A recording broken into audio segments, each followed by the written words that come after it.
हो गया? चलिए,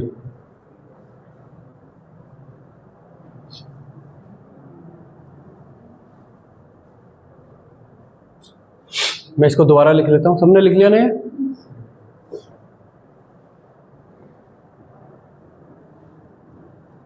तो आपको इस तरीके से दिया जाएगा, balance the following redox. Balance the following redox reaction. या तो बैलेंस या फिर उससे रिलेटेड कुछ क्वेश्चन होगा। ऑब्जेक्टिव ये है कि बैलेंस के बिना आपका होगा नहीं क्वेश्चन। तो आपको ये क्वेश्चन होगा FeSO4 plus KMnO4 H2SO4 Fe2SO4 MnSO4 K2SO4 plus H2O। पहले यहाँ पे हम जानते हैं कॉन्सेप्ट ऑफ बैलेंसिंग क्या है। कॉन्सेप्ट ऑफ बैलेंसिंग,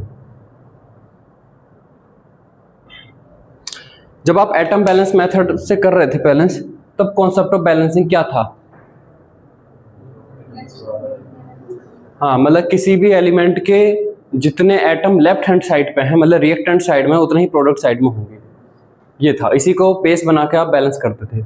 यहाँ पे कॉन्सेप्ट ऑफ बैलेंसिंग क्या है? जब एक ऑक्सीडेशन प्रोसेस होता है तो ऑक्सीडेशन स्टेट आपकी बढ़ती है ना। जैसे कि कॉपर से कॉपर 2+ बना, तो कॉपर से जब कॉपर 2+ बनता है तो उसमें इलेक्ट्रॉन रिलीज होते हैं। और जब एक रिडक्शन होता है, जैसे कि आपका SN4+ से SN2+ बना, तो SN4+ से SN2+ बनाने के लिए इलेक्ट्रॉन कंज्यूम होते हैं। तो यहाँ पर कॉन्सेप्ट ऑफ बैलेंसिंग है कि ऑक्सीडेशन में जितने इलेक्ट्रॉन रिलीज होते हैं उतने ही इलेक्ट्रॉन रिडक्शन के अंदर गेन होते हैं। ठीक है, ऑक्सीडेशन के अंदर अगर 5 इलेक्ट्रॉन रिलीज हो रहे हैं तो रिडक्शन के अंदर भी 5 इलेक्ट्रॉन को कंज्यूम होना पड़ेगा, तभी ये दोनों आपस में बैलेंस्ड आउट होकर चलेंगी। तो यही यहाँ पर कॉन्सेप्ट ऑफ बैलेंसिंग है। लिखिए इसमें, number of electron lost, number of electron lost in an oxidation process, number of electron lost in an oxidation process will be equal to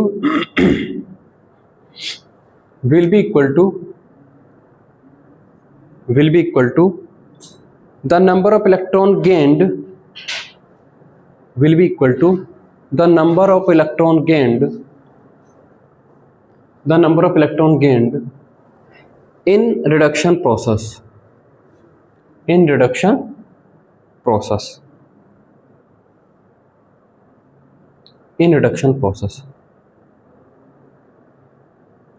ठीक है। तो ये हमारा एक तरीके से कॉन्सेप्ट ऑफ बैलेंसिंग रहेगा। चलिए, अब यहाँ पर कुछ स्टेप्स हैं, इनको आपको फॉलो करना होगा। इनको अगर आप फॉलो करते हो तो किसी भी बड़ी से बड़ी रिडॉक्स को आप बैलेंस कर सकते हो। सबसे पहला है कि जितने भी एलिमेंट आपको इस रिएक्शन में दिख रहे हैं, इन सारे एलिमेंट की ऑक्सीडेशन स्टेट आपको लिखनी है। तभी तो आपको पता चलेगा ना किसकी ऑक्सीडेशन स्टेट चेंज हुई है। जो तुम्हारा क्वेश्चन था कि कैसे पता चला कि इसमें Mn की ही लिखनी है, नहीं, मुझे नहीं पता चला, मुझे तो अपने अनुभव से पता चला। लेकिन तुम्हें कैसे पता चलेगा? तुम्हें तो सबकी लिखनी पड़ेगी, K की भी देखनी पड़ेगी, O की भी देखनी पड़ेगी, Mn की भी देखनी पड़ेगी, तब तुम्हें पता चलेगा कि हाँ इसकी ही चेंज हो रही है। तो हमें पहला स्टेप क्या है? कि जितने भी एलिमेंट आपको दिख रहे हैं रिएक्शन में सबकी ऑक्सीडेशन स्टेट लिखो। तो देखिए अब मैं इसे थोड़ा सा स्पेस दे दे के लिख लेता हूँ, Fe में थोड़ा सा स्पेस यहाँ पे दे देता हूँ, फिर यहाँ पर O और यहाँ पर 4, जिससे कि ऑक्सीडेशन स्टेट लिखूँ तो ठीक से दिख जाए, प्लस के K, फिर यहाँ पर M N, फिर O, फिर 4, फिर इससे यहाँ पर H2SO4 और यहाँ पर आपका Fe2SO4 thrice plus MnSO4 plus K2SO4 plus H2O। सबकी ऑक्सीडेशन स्टेट कैसे निकलती है वो आपको सिखाया जा चुका है, तो मैं यहाँ पर जल्दी से लिख देता हूँ। कई बार आप इस तरीके से भी लिख सकते हो, Fe और यहाँ पर है सल्फेट आयन, तो सल्फेट आयन पे क्या चार्ज होता है, 2 माइनस का चार्ज होता है। अगर सल्फेट आयन पे 2 माइनस का है तो Fe पे 2 प्लस का होगा, तो यहाँ पर इसकी ऑक्सीजन स्टेट है प्लस के 2 और SO4 के अंदर प्लस के 6 आ जाएगी, यहाँ पर माइनस के 2 आ जाएगी, यहाँ पर प्लस के 1 प्लस के 7। ये मैं कैसे लिख रहा हूँ, ये ऑक्सीडेशन स्टेट आपको निकालनी पड़ेंगी सबकी। जैसे अगर आपके पास आता KMnO4 तो यहाँ पर आपको ऑक्सीडेशन स्टेट के कॉन्सेप्ट के पोटेशियम की हमेशा +1 होती है, ये आपको मानना पड़ेगा इतना। सिंपल ऑक्साइड है तो माइनस के 2 होगी और फिर Mn की आपको कैलकुलेट करके निकालनी पड़ेगी प्लस के 7। इस तरीके से आपको सारी ऑक्सीजन स्टेट निकालनी पड़ेंगी, ये आपको पता होनी चाहिए, तब आपको लिखनी पड़ेंगी। ठीक है,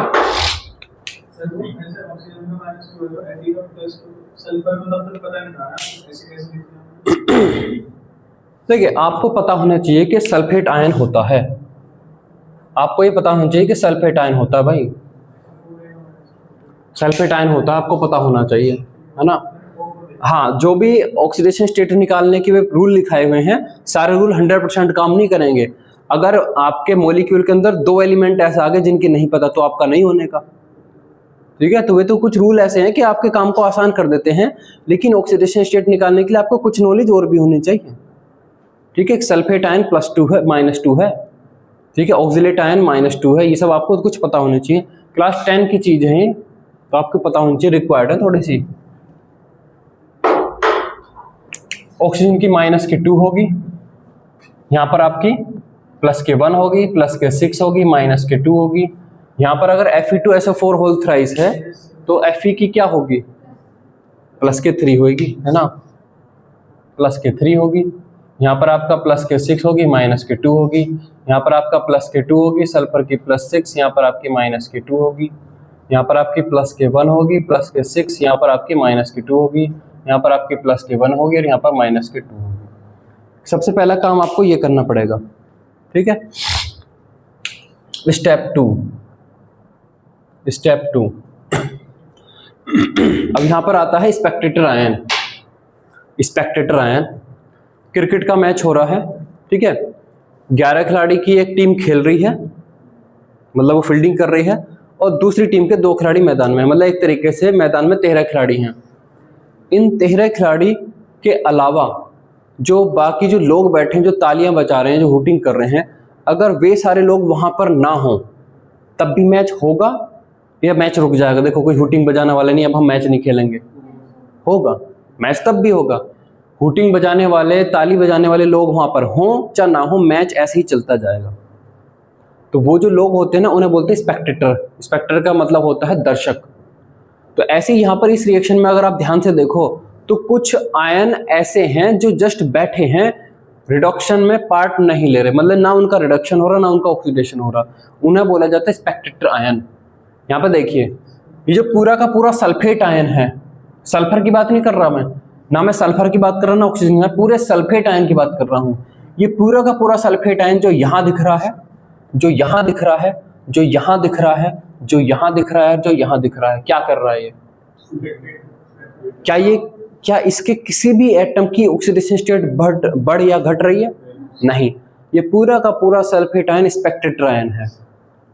तो पूरी रिएक्शन के अंदर अगर आप स्पेक्टेटर आयन को भी लगा कर रखोगे तो रिएक्शन बड़ी कॉम्प्लेक्स सी आपको दिखेगी। तो आपको करना क्या है कि उन स्पेक्टेटर आयन को हटाओ, सबको हटा दो। ठीक है, अब यहाँ पर देखिए, Fe और SO4 2-। अब आयन किसको बोला जाएगा? एक मॉलिक्यूल दो से मिलकर बना होगा, एक कैटायन एक एनायन। अगर FeSO4 है तो Fe2+ और पूरा से पूरा सल्फेट आयन। अब सल्फेट आयन को आप वापस सल्फर और ऑक्सीजन में मत तोड़ना, समझ में आई बात?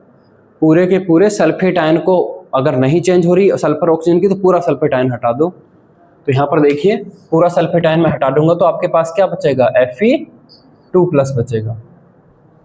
यहाँ पर देखिए पोटेशियम है और मैग्नेट आयन है ना, पर मैग्नेट आयन है MnO4-। यहाँ पर एक तो K+ है और एक आपका है MnO4 2- आयन। बताइए इसमें से कुछ हटाना है या पूरा का पूरा रखना है? K हटाएंगे क्योंकि पोटेशियम की यहाँ पर +1 है और यहाँ पर भी +1 है, तो पोटेशियम में कोई चेंज नहीं आ रहा। अब यहाँ पर जो MnO4- आयन है उसमें ऑक्सीजन की चेंज नहीं हो रही, तो क्या ऑक्सीजन को भी अलग हटा दूं? नहीं, हमें केवल पूरे आयन को या तो हटाना है या रखना है। अगर MnO4- के अंदर O की चेंज नहीं हुई तो ऐसा नहीं कि MnO4- को Mn में अलग तोड़ दिया और ऑक्सीजन में अलग तोड़ दिया, नहीं, ये नहीं करना है ना। तो यहाँ पर K+ हटाएंगे और पूरा का पूरा MnO4- आयन आपका रख लो, ठीक है। अब यहाँ पर देखिए H2SO4 में देखिए क्या हाइड्रोजन की पूरी रिएक्शन में कहीं चेंज हो रही है ऑक्सीडेशन स्टेट? क्या पूरे सल्फेट आयन की चेंज हो रही है? तो इस पूरे के पूरे को हटा दो यहाँ से, ठीक है, हटा दिया। अब यहाँ पर आइए, यहाँ पर क्या लिखूं?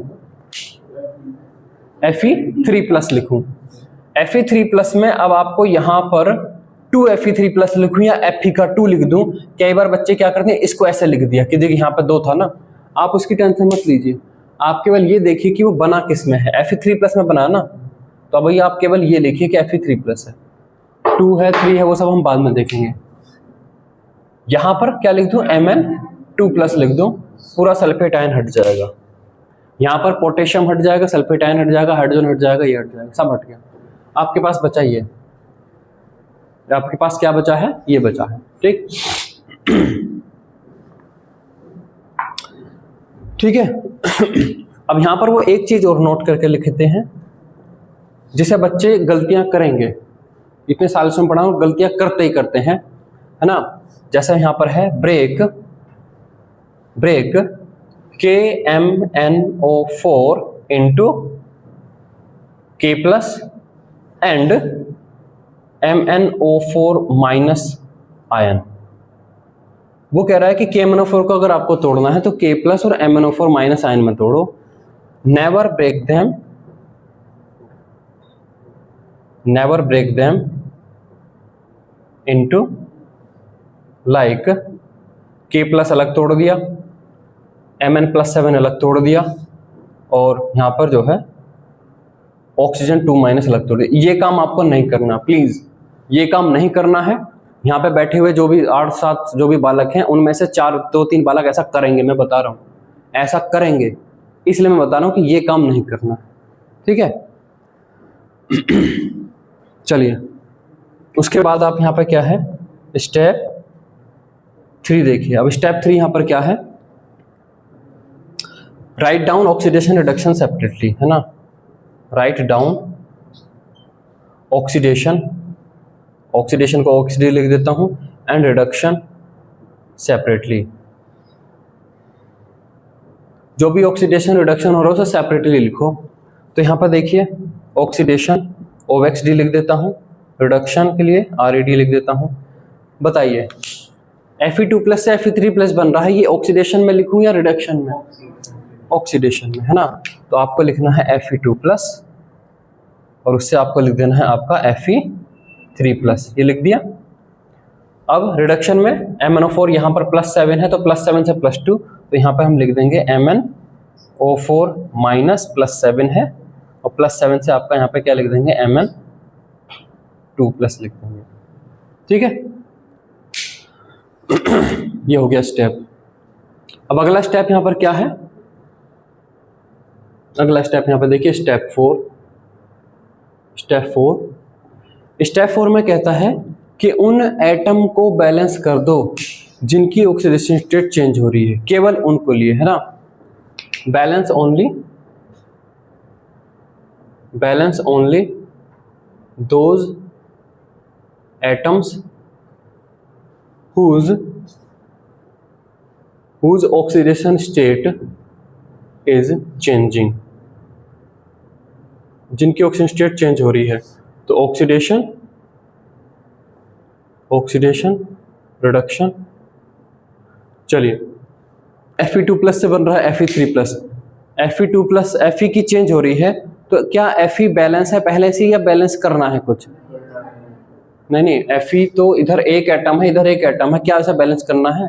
वो बैलेंस्ड है, मतलब उसे फर्दर बैलेंस करने की कोई अभी आवश्यकता नहीं है। यहाँ पर Fe2+ एक एटम है और यहाँ पर आपका Fe3+, यहाँ पर भी ये एक एटम है। अगर ऐसा नहीं होता तो हम इसको 2 1 लगा के बैलेंस कर लेते। अगला देखिए MnO4- +7 है और इससे आपका बन रहा है यहाँ पर Mn2+। तो Mn एटम है जिसकी ऑक्सीजन स्टेट चेंज हो रही है और वो भी यहाँ पर क्या है? बैलेंस है। बैलेंस है तो ठीक है, ऐसे ही लिख दीजिए। अगर बैलेंस नहीं है तो फिर हम यहाँ पे चेंज कर देते हैं, ठीक है। अगला देखिए स्टेप 5। अब ये जो ऑक्सीडेशन रिडक्शन है, इनमें आप इलेक्ट्रॉन ऐड कर दीजिए, है ना। Balance oxidation reduction with electron, अभी हमने इलेक्ट्रॉन नहीं लिखे ना। Balance oxidation reduction with electron, इनमें इलेक्ट्रॉन इंसर्ट कर दीजिए कि कितने इलेक्ट्रॉन निकले, कितने इलेक्ट्रॉन आपके गेन हो रहे हैं ऑक्सीडेशन में और रिडक्शन में। Fe2+ है और इससे आपका बन रहा है Fe3+। तो बताइए कितने इलेक्ट्रॉन निकल रहे होंगे? एक, मतलब एक इलेक्ट्रॉन लेफ्ट में लिखें और राइट में? राइट में, है ना। Fe2+ से Fe3+ बना है तो एक इलेक्ट्रॉन मुझे राइट में लिखना है, ठीक। अब अगला देखिए MnO4- Mn+7 में है और उससे आपका बन रहा है Mn2+। तो Mn की ऑक्सीजन स्टेट +7 से +2 हो रही है, तो कितने इलेक्ट्रॉन मुझे देने पड़ेंगे और किसको? 5 देने पड़ेंगे MnO4- को, है ना। 5 इलेक्ट्रॉन देने के बाद ये आपका ये बन जाएगा, तो प्लस के 5 इलेक्ट्रॉन। तो अब ये दोनों रिएक्शन में मैंने इलेक्ट्रॉन यहाँ पर ऐड कर दिए। यहाँ तक लिखिए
हो गया, चलिए।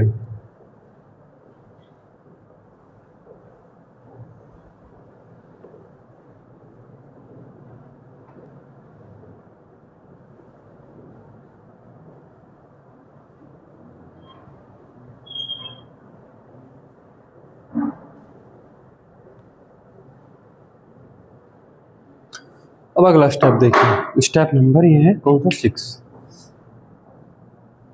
स्टेप 6, तो आपके पास ये था ऑक्सीडेशन था और रिडक्शन था। ऑक्सीडेशन में आपने लिखा कि Fe2+ है, और इससे आपने यहाँ पर Fe3+ बनाया और एक इलेक्ट्रॉन यहाँ पर निकल रहा था। आपके पास MnO4- था जिसमें Mn+7 था, 5 इलेक्ट्रॉन आपको देने पड़े और यहाँ पर बन रहा था Mn2+। अब यहाँ पर क्या है, कॉन्सेप्ट ऑफ बैलेंसिंग देखिए। कॉन्सेप्ट ऑफ बैलेंसिंग क्या कहता है, ऑक्सीडेशन में जितने इलेक्ट्रॉन निकल रहे होंगे रिडक्शन के अंदर उतने ही इलेक्ट्रॉन गेन हो रहे होंगे, है ना। तो यहाँ पर इस रिडक्शन के अंदर तो 5 इलेक्ट्रॉन यूज हो रहे हैं, लेकिन यहाँ से तो एक निकल रहा है। इसका मतलब ये रिएक्शन 5 गुना चलनी चाहिए, ये रिएक्शन 5 गुना चलनी चाहिए।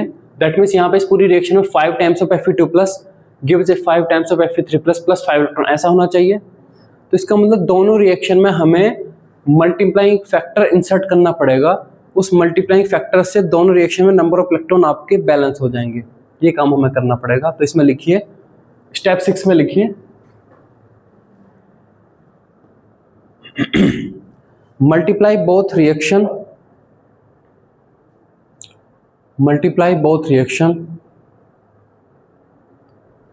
with their respective multiplying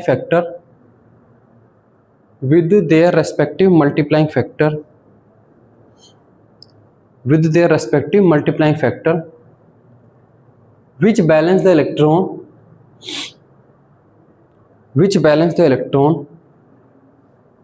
which balance the electron in both reaction which balance the electron in both reaction। तो देखिए इस रिएक्शन में मल्टीप्लाइंग फैक्टर कितने का लगाना पड़ेगा, 5 का। इस रिएक्शन में मल्टीप्लाइंग फैक्टर कितने का लगाना पड़ेगा, 1 का। ठीक है, ये हमें लगाना पड़ेगा। अब स्टेप 6 क्या है, स्टेप 7 है। अब इन दोनों रिएक्शन को ऐड करके आप लिख दीजिए, है ना। मल्टीप्लाइंग फैक्टर हमने लगा दिया, ये 5 टाइम्स हो गया, ये 5 टाइम्स, ये 5 टाइम्स। अब add both the reaction, add both reaction. जब आप दोनों रिएक्शन को ऐड करोगे तब यहाँ पे 5 इलेक्ट्रॉन आ गए हैं, यहाँ पे 5 इलेक्ट्रॉन, तो ये तो आपस में कट जाएंगे। तो बाकी आपके पास क्या बचेगा, 5 टाइम्स ऑफ Fe2 प्लस और प्लस आपका MnO4 माइनस, जिसमें कि +7 है, और इससे आपका क्या बन रहा है, 5 टाइम्स ऑफ Fe3 प्लस, है ना, 3 प्लस और प्लस आपका Mn2 प्लस, ये आपका बन जाएगा। यही आपकी स्केलेटन रिएक्शन थी, है ना। Now skeleton reaction is balanced, skeleton reaction is balanced। अब आप वापस से जो स्पेक्टेटर आए थे उनको वापस से लगा दोगे, और वापस से लगाने के बाद आप देखोगे यूजुअली हाइड्रोजन और ऑक्सीजन अभी बैलेंस नहीं है, उनको बैलेंस और यहाँ पर करना है। तो क्या अभी बहुत सारा काम अभी बचा है, नहीं, 90% काम जो रिएक्शन की बैलेंसिंग का वो हो चुका है ना। अब आपको केवल 10% काम है। कई बार जो क्वेश्चन है आपका जेईई मेन जेईई एडवांस में, वो यहाँ तक के जो सोल्व किया है इससे हो जाता है। अभी हमें इसमें इसे करने में लगभग 10-15 मिनट लगे, वो इसलिए लगे क्योंकि हमने बार बार उन चीज़ों को लिखा, पहले ऑक्सीडेशन रिडक्शन, फिर ये लिखा, फिर इसी चीज़ को दोबारा लिखा, फिर तिबारा लिखा, फिर 4 बार लिखा, फिर 5 बार, 6 बार, 7वीं बार में हम यहाँ पे पहुंचे। जब आप इसको 1 या 2 क्वेश्चन करने के बाद प्रैक्टिस में करोगे तो आप उसी चीज़ को वहीं पर करते रहोगे। रिएक्शन लिख ली, इलेक्ट्रॉन ऐड कर लिए, मल्टीप्लाई फैक्टर फिर ऐड करके वहीं पर लिख लिया, तो मतलब 15, 20, 30, 40 सेकंड में आप यहीं पर डायरेक्ट पहुंच जाओगे। स्केलेटन रिएक्शन बैलेंस होने तक 90% आपका काम हो चुका है। मतलब ऐसे ही है कि आप कोई कार लेकर चले, कहीं पे घूमने जा रहे थे, कार खराब हो गई, तो कार खराब होने के बाद आपने मैकेनिक को बुलाया, तो उसने मैकेनिक ने आधा 1 घंटा लगा कर सही कर दी। अब मैकेनिक के हाथ ग्रीस वगैरह में हो गए थे, तो वो कार पे जगह जगह लग गए, वो गंदी हो गई है। तो अब आपकी प्रायोरिटी ये नहीं है कि कार गंदी होगी, कार साफ करूंगा तब आगे चलूंगा। कार हाईवे पे अटकी पड़ी हुई थी, आप कहीं पे जा नहीं पा रहे थे, कार सही हो चुकी है, आपकी 90% समस्या दूर हो चुकी है। अब आपको जरा मरा सी जो गंदी दिख रही है वो सही करनी है, घर जाकर कर लेंगे, है ना। चलिए अब यहाँ पर क्या है आपका स्टेप 8। अब आपको स्पेक्टेटर आयन वापस से इंसर्ट करने हैं, है ना। ठीक,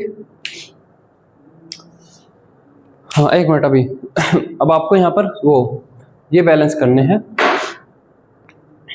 अब यहाँ पर क्या है, बैलेंस द स्पेक्टेटर आयन पैद में होंगे, balance the oxygen and hydrogen atom. यहाँ पर पहले ये काम करना होगा, balance the oxygen and hydrogen atom. Oxygen और हाइड्रोजन एटम को बैलेंस करने के लिए अब आपको यहाँ पर जरूरत पड़ेगी कि ये एसिडिक मीडियम में रिएक्शन हो रही थी या बेसिक मीडियम में। तो 2 डिफरेंट यहाँ पर तरीके हैं। अगर एसिडिक मीडियम में हो रही होगी तो आप अलग तरीका अपनाओगे, बेसिक मीडियम में हो रही होगी तो आप अलग तरीका अपनाओगे। तो पहले यहाँ तक ये लिखिए।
चलिए अब इसमें दो तरीके हैं। ए लिखिए, in acidic medium, in acidic medium. अगर रिएक्शन एसिडिक मीडियम में है तो अलग तरीके से आपको करेंगे, अगर रिएक्शन बेसिक मीडियम में है तो अलग तरीके से। तो लिखिए in acidic medium,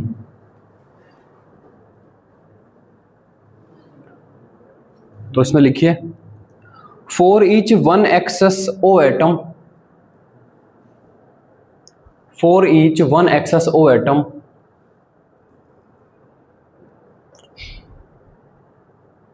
for each one excess O atom, comma add, add लिखो for each one excess O atom, for each one O any one excess O oxygen atom, excess E X C E double S, excess for each one excess O atom, comma add two T W two, add two H plus, add two H plus on the same side, add 2H+ on the same side, while 1H2O, while 1H2O, while 1H2O on the other side, on the other side। Acidic medium है तो आप ये कर balance करोगे। अगला लिखिए B, लिखिए B लिखिए इन एल्कलाइन, इन एल्कलाइन और basic, basic medium, in alkaline और बेसिक मीडियम। तो इसमें लिखिए for each one excess O atom, for each one excess O atom, comma add 1H2O, add 1H2O on the same side,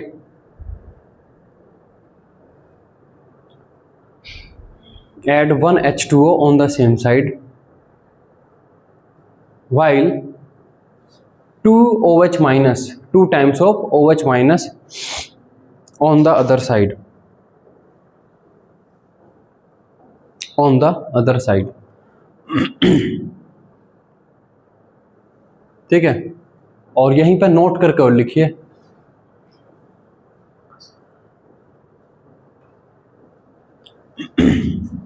जो इसने दो तरीके बताए एसिडिक बेसिक के, इसके थ्रू लगभग 100 में से 80 रिएक्शन में काम कर जाएंगे तरीके, लेकिन कुछ रिएक्शन में हो सकता है ये तरीके काम ना करें, है ना। तब वहाँ पर आपको थोड़ा सा वहाँ पर आपको एटम बैलेंसिंग हाइड्रोजन ऑक्सीजन के लिए, तब वहाँ पर आपको हाइड्रोजन और ऑक्सीजन केवल इन दो एटम के लिए एटम बैलेंसिंग लगानी पड़ सकती है। तो इसमें लिखिए in addition of the above rule, in addition of the above rule, in addition of the above rule, in addition of the above rule,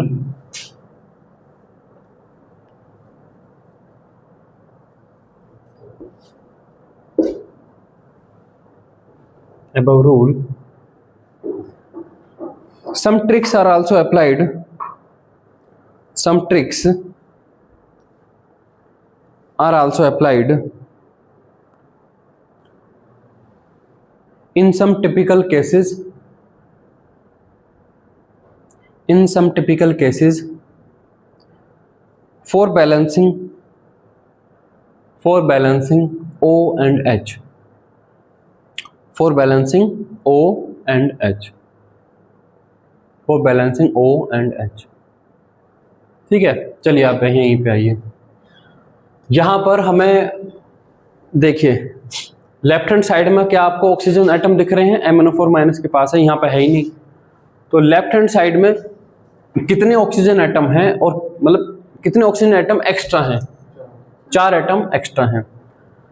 तो यहाँ पर उसने बोला, और ये रिएक्शन क्या थी, एसिडिक मीडियम में थी। जब उसने पूरी रिएक्शन दी हुई थी तो यहाँ पर एस्ट्रेसफोर्ड लिखा हुआ था, तो एसिडिक वाला ट्रीटमेंट लगा के देखते हैं। ये रिएक्शन एसिडिक मीडियम में है और इसमें लेफ्ट हैंड साइड में 4 ऑक्सीजन एटम एक्स्ट्रा हैं। तो यहाँ पर वो बोलता है कि जितने ऑक्सीजन एटम एक्स्ट्रा हो उसके डबल H+ उसी साइड में लिख दो। दैट मीन्स इसी साइड में मैं कितने H+ लिख दूं, 8 H+ में लिख देता हूँ, ठीक है। और जितने ऑक्सीजन एटम एक्स्ट्रा थे उतने ही H2O लिख दो अपोजिट साइड में। तो यहाँ पे मैं 4 H2O लिख देता हूँ, ये लिख दिया मैंने। ऐसा करने के बाद जब आप ये कर लें तो एक बार फिर से चेक कर लें कि ऑक्सीजन और हाइड्रोजन बैलेंस हो गए या नहीं हो गए। अगर ये करने के बाद भी ऑक्सीजन और हाइड्रोजन बैलेंस नहीं हुए हैं तब आपको थोड़ा सा यहाँ पर एटम बैलेंसिंग या ट्रिक टाइप से लगानी पड़ेगी। ये आपको कोई गारंटी नहीं दे रहे, क्योंकि रिडॉक्स रिएक्शन बहुत तरीके की होती हैं। तो इन्होंने फिर भी कुछ ना कुछ एक तरीके से तरीका बना दिया है, लेकिन वो तरीका ऐसा नहीं कि आपको 100% काम करे, है ना, समझ गए। तो ये हम आपको यहाँ पे ये जो रूल्स हैं, ये रूल्स कोई गारंटी नहीं दे रहे कि 100% अप्लाई हो जाएंगे, 80-89% हो जाएंगे। जब आप इसे कर लें तो एक बार फिर से देख लें ऑक्सीजन हाइड्रोजन बैलेंस हो गए नहीं हो गए, बाकी एटम बैलेंस हो चुके होंगे, बाकी इनमें देखिए ऑक्सीजन बैलेंस हो गए क्या, हाइड्रोजन बैलेंस हो गए, ठीक। जब ये बैलेंस हो जाए उसके बाद add Spectator ion, Spectator ions, जो स्पेक्टेटर आयन आपने हटाए थे उनको अब ऐड कर दो। अभी बाद में लिखना, पहले यहाँ पे देखो। अब यहाँ पे आपको ये तो पता चल गया कि 5 टाइम्स ऑफ Fe2+ है, तो मैं यहाँ पर स्पेक्टेटर आयन जब ऐड करूंगा तो मैं यहाँ पे क्या लिखूं, इसको 5 टाइम्स ऑफ Fe2+ को मैं स्पेक्टेटर आयन ऐड करने के बाद क्या लिखूं, 5 टाइम्स ऑफ FeSO4, ठीक है। चलिए क्या लिखूं इसको, यहाँ KMnO4, 1 टाइम्स ऑफ KMnO4, क्या लिखूं इसको मैं यहाँ पर H2SO4, कितना H2SO4, अगर मैं 8 H2SO4 लिखूंगा तो मैं तो 16 H+ ले आया, 4 H2SO4, है ना, क्योंकि ये बैलेंस रहना चाहिए। 8 यहाँ पर हैं तो फिर मुझे 4 लिखना होगा, 4 टाइम्स ऑफ H2SO4। चलिए इसको मैं क्या लिखूं, मेरे पास 5 Fe3+ है तो क्या लिखूं,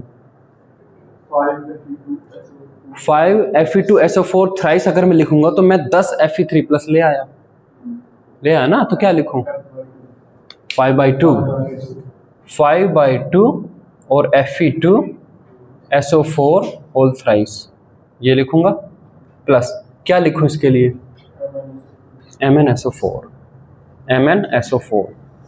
ये तो एज इट इज है ही 4 टाइम्स ऑफ H2, ये हमने लिख लिया, ठीक है। अब देखिए कुछ ऐसा तो नहीं है कि जो पूरा का पूरा मोलिक्यूल ही स्पेक्ट्रेटर आयन था वो छूटा रह गया हो, K2SO4। अब K2SO4 कितने K2SO4 लिखोगे, कैसे पता करोगे, राइट साइड में आपको लिखना है K2SO4, तो कितने K2SO4, 1 2 4 6, कितने K2SO4 में पोटेशियम लेफ्ट साइड से कंट्रोल हो रहा है, लेफ्ट साइड के पास कितने पोटेशियम एटम है, 1, तो राइट साइड में कितने K2SO4 लिखूं, 1/2, ठीक है। तो मैं यहाँ पे लिखूंगा 1/2 टाइम्स ऑफ K2SO4। अब ये रिएक्शन यहाँ पर 5/2, यहाँ पर 1/2, वो कहता है थोड़ी अच्छी नहीं लग रही, तो पूरी रिएक्शन में 2 से मल्टीप्लाई कर दो, ठीक है। तो 2 से मल्टीप्लाई करने के बाद 10 टाइम्स ऑफ FeSO4 प्लस आपका 2 टाइम्स ऑफ KMnO4 प्लस आपका 8 H2SO4, और उससे आपका बन जाएगा 5 times of Fe2SO4 whole thrice plus आपका 2 टाइम्स ऑफ MnSO4 प्लस आपका 8 टाइम्स ऑफ H2O और प्लस आपका K2SO4, ये हमें यहाँ पे लिखना है। अभी आपकी पूरी रिएक्शन विद स्पेक्ट्रेटर आयन सब कुछ बैलेंस हो चुकी है। ऐसा करने में हमें लगभग आधा घंटा लगा, लेकिन जब आप ये 1 या 2 बार ये करोगे तब आपको सारी चीज़ें बार बार लिखनी नहीं है, ठीक है। लिखनी नहीं है तो कितनी ही बड़ी से बड़ी रिडॉक्स हो 4 से 5 मिनट में आप बैलेंस कर ले जाओगे, छोटी रिडॉक्स है तो 1 मिनट में बैलेंस कर ले जाओगे, ठीक है। ये लिखिए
चलिए मैंने दिए हैं क्वेश्चन, ये इनको बैलेंस करना शुरू करिए।